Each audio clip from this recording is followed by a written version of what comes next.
Bonjour les amis, Jean-Luc Mélenchon, il m'a ouvert les yeux l'autre fois, j'avais rien compris, j'étais intoxiqué par CNews et par toute la presse raciste, nazie et fasciste. Donc Jean-Luc il nous a dit à la France entière que les seules violences en politique, elles ne venaient jamais de l'extrême gauche qui avait jamais commis la moindre violence, mais qu'elles venaient que de l'extrême droite. Et dire que moi, je croyais par exemple, mais parce que j'ai lu ça dans la presse, qu'il y avait plus de 50 militants d'Éric Zemmour qui avaient été blessés, agressés par des gens d'extrême gauche lors de la dernière présidentielle. Je croyais que tous les meetings du Front National, du Rassemblement National et de Reconquête, ils étaient régulièrement attaqués. Je croyais que des diffuseurs de tracts sur les marchés se retrouvaient de temps en temps à l'hôpital quand ils n'étaient pas trop souvent du bon côté. Je croyais également que par exemple c'était un militant de gauche qui avait tiré sur le président du Conseil de la République slovaque. Je croyais qu'en 2002, c'était un militant d'extrême gauche qui avait tué Pim Fortuyn aux Pays-Bas. Je croyais que c'était des militants d'extrême gauche qui avaient abattu deux militants d'Aube dorée en 2017 à Athènes parce qu'ils gardaient les locaux. Je croyais, c'est pas du tout ça. Je vais vous expliquer. C'est que c'est pas du tout une histoire de liberté d'expression et tout. C'est que le racisme, c'est un délit. Et donc, à partir du moment où le racisme, c'est un délit, à partir du moment où on qualifie le Rassemblement National, Reconquête, Bolloré, CNews, Hanouna, tous ceux qui finalement pensent pas bien de racistes, c'est normal qu'ils aient pas le droit de s'exprimer, puisqu'ils sont sortis des lois. Et c'est donc normal qu'on les empêche de violer la loi et qu'on les empêche de s'exprimer. Ainsi, je vais vous expliquer comment les choses se sont passées à Toulouse il y a quelques jours. Donc à Toulouse, d'abord je vais vous présenter les coupables. Les coupables, ce sont les féministes de Némésis et sa présidente Alice Cordier. Alors Némésis, c'est un groupe de féministes, mais ils ont qu'un tort, elles déconnent, c'est-à-dire qu'elles s'en prennent pas au féminicide et tout, elles font un lien entre la multiplication des agressions, la multiplication des viols, la multiplication des meurtres et une augmentation de la présence de l'immigration africaine en France, majoritairement africaine.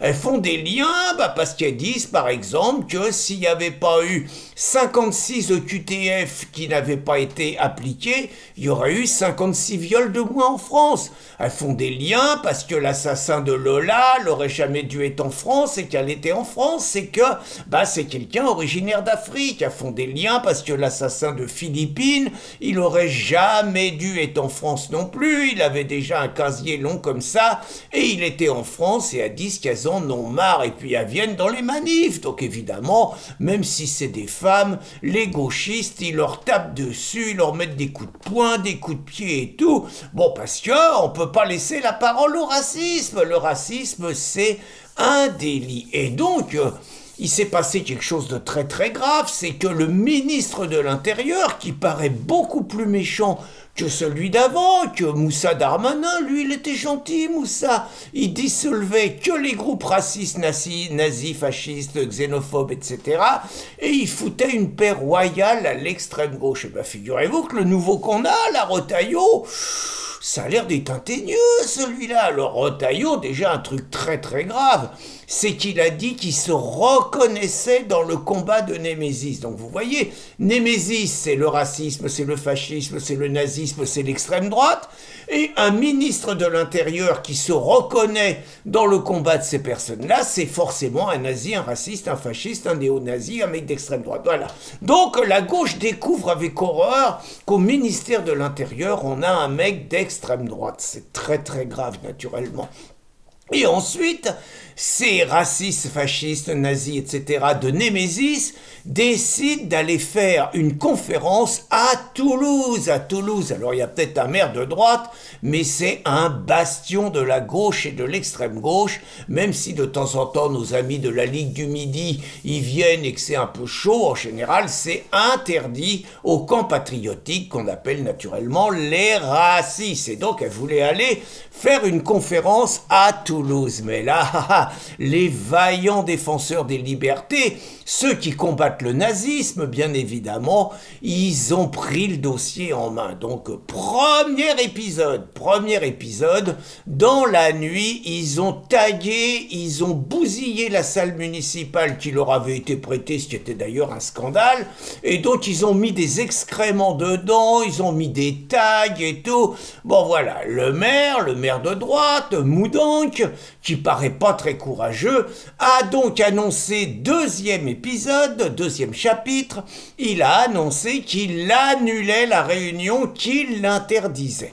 Troisième chapitre, naturellement, les vaillants combattants anti-nazis ont célébré leur victoire en se regroupant devant le lieu où devait avoir lieu la réunion, et ils exultaient et ils chantaient exactement un peu comme quand Jean-Marie Le Pen est mort, vous voyez, ils exultaient, ils chantaient, et tout le monde déteste Némésis, et tout le monde déteste Némésis. Ça ne les empêche pas de défendre la liberté d'expression, hein, mais pas des racistes, eux, ils n'ont pas le droit à la parole. Voilà la subtilité. Donc ça, c'est le troisième chapitre. Alors, quatrième chapitre, la mairie, c'est des petits malins et c'est des sournois. C'est-à-dire, pendant que le maire interdisait la réunion officiellement, apparemment, il y a des gens dans l'entourage du maire qui ont trouvé une boîte, une discothèque privée, et discrètement, j'oserais dire, si je parlais comme la gauche, qu'ils ont niqué profond la gauche. Oh, les ont niqués,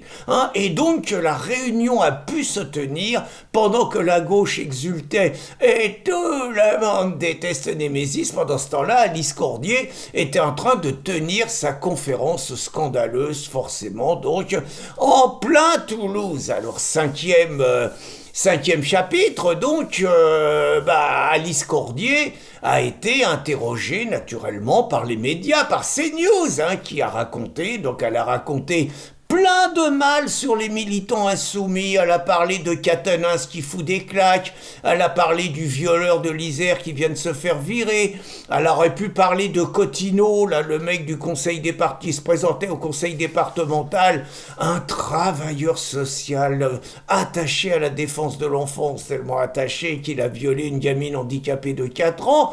Il aurait pu nous parler de ça, il aurait pu nous parler de Guiraud, poursuivi pour racisme, pour avoir traité un juif Meyer Habib de porc. Il aurait pu nous parler de l'ensemble du festival, Ercilia Soudet, bon tout ça. Et elle nous a dit qu'il a déposé plainte contre Clémence Guettet. Donc ça c'est le 5e chapitre.